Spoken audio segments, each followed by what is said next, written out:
Bayangkan guys, sebuah kehidupan di mana tidak ada supermarket, tidak ada pertanian, dan tidak ada rumah permanen.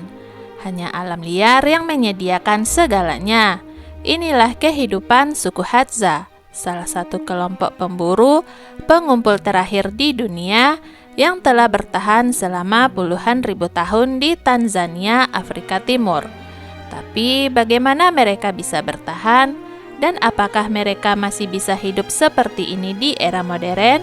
Suku Hadza diyakini sebagai keturunan langsung dari manusia pertama yang hidup di Afrika. Cara hidup mereka hampir tidak berubah sejak zaman batu. Mereka tidak bercocok tanam, tidak beternak, dan tidak memiliki sistem kepemilikan tanah.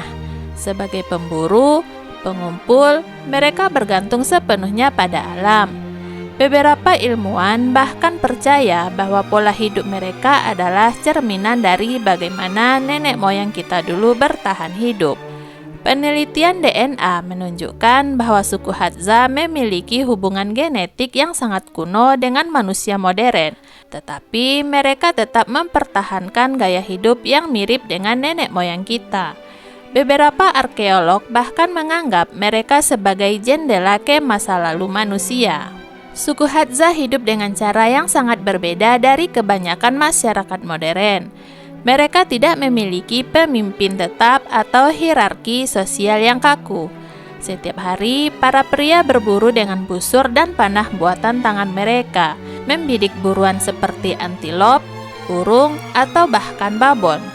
Busur mereka dibuat dari kayu yang kuat, dan tali busurnya berasal dari urat binatang atau serat tumbuhan. Panah mereka sering dilapisi racun alami untuk memastikan buruan tidak kabur. Sementara itu, perempuan mengumpulkan buah-buahan liar, akar-akaran, dan madu. Madu adalah makanan yang sangat dihargai, dan mereka sering bekerja sama dengan burung penunjuk madu, yang membantu mereka menemukan sarang lebah. Yang menarik nih guys, mereka tidak menimbun makanan. Apa yang mereka dapatkan hari ini akan langsung dikonsumsi atau dibagi dengan kelompok mereka.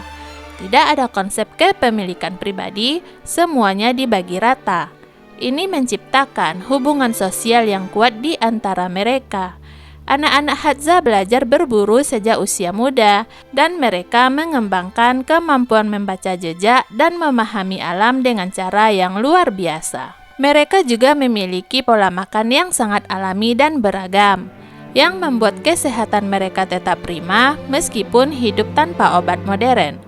Para ilmuwan bahkan menemukan bahwa mikrobiota usus suku Hadza sangat kaya dan bervariasi, sesuatu yang semakin langka di dunia modern akibat diet olahan. Bahasa Hadza sangat unik karena mengandung bunyi klik, mirip dengan bahasa suku San di Afrika Selatan. Para peneliti bahasa telah mencoba mengklasifikasikannya, tetapi hingga kini bahasa Hadza dianggap sebagai bahasa isolat, yang berarti tidak memiliki hubungan langsung dengan bahasa lain di dunia. Mereka juga memiliki budaya yang sangat fleksibel, tidak ada pernikahan paksa, dan orang bisa memilih pasangan tanpa tekanan dari keluarga atau masyarakat. Perceraian tidak dianggap sebagai sesuatu yang tabu, dan seseorang bisa berpisah dari pasangannya dengan mudah jika mereka merasa tidak cocok. Hadza juga tidak memiliki sistem kepercayaan yang rumit. Bagi mereka, alam adalah sumber kehidupan yang harus dihormati. Mereka memiliki beberapa ritual sederhana, seperti nyanyian dan tarian untuk menghormati leluhur atau merayakan hasil berburu yang sukses. Mereka tidak membangun kuil atau memiliki agama formal, tetapi kepercayaan mereka berakar pada hubungan erat dengan alam. Yang menarik nih guys, beberapa anggota Hadza memiliki kemampuan luar biasa dalam melacak jejak hewan. Mereka bisa mengetahui jenis hewan hanya dari aroma tanah atau pola injakan di semak-semak. Keahlian ini diwariskan secara turun-temurun dan menjadi salah satu keunikan mereka yang jarang ditemukan di masyarakat lain. Sayangnya, kehidupan suku Hadza tidak lagi seaman dulu. Modernisasi mulai mengurus tanah mereka. Petani dan peternak dari luar mulai mengambil lahan berburu mereka, membuat sumber makanan semakin langka. Selain itu, interaksi dengan dunia luar membuat perubahan dalam budaya mereka. Beberapa Hadza mulai mengenal uang dan meninggalkan gaya hidup tradisional mereka. Selain kehilangan lahan, eksploitasi sumber daya alam seperti penebangan liar dan perluasan peternakan juga semakin mempersempit ruang hidup mereka. Banyak Hadza kini bergantung pada pariwisata, di mana mereka memperagakan cara hidup tradisional mereka untuk wisatawan sebagai bentuk pemasukan. Hal ini menimbulkan dilema. Di satu sisi, mereka perlu bertahan hidup, tetapi di sisi lain, kontak dengan dunia luar semakin mengubah budaya mereka. Sebagai contoh nih guys, seorang pemuda Hadza bernama Gunda pernah tergoda untuk meninggalkan sukunya dan pindah ke kota demi mencari kehidupan modern. Namun setelah beberapa tahun, ia kembali ke komunitasnya karena merasa kehilangan identitas dan kesulitan beradaptasi dengan kehidupan kota yang penuh tekanan. Pengalaman ini menunjukkan bahwa meskipun dunia luar menarik, tidak semua perubahan membawa kebahagiaan bagi mereka. Beberapa organisasi dan pemerintah Tanzania telah berusaha melindungi mereka dengan memberi mereka status khusus atas tanah tradisional mereka. Tetapi tekanan ekonomi dan pertumbuhan populasi di sekitar mereka membuat situasi semakin sulit.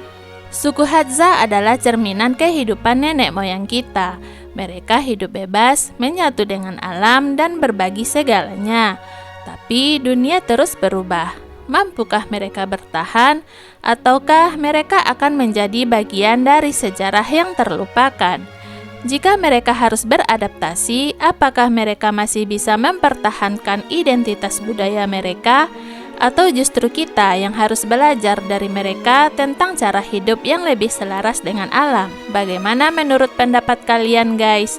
Haruskah dunia ikut campur untuk melindungi mereka? Atau biarkan mereka beradaptasi dengan zaman? Tulis pendapat kalian di kolom komentar ya.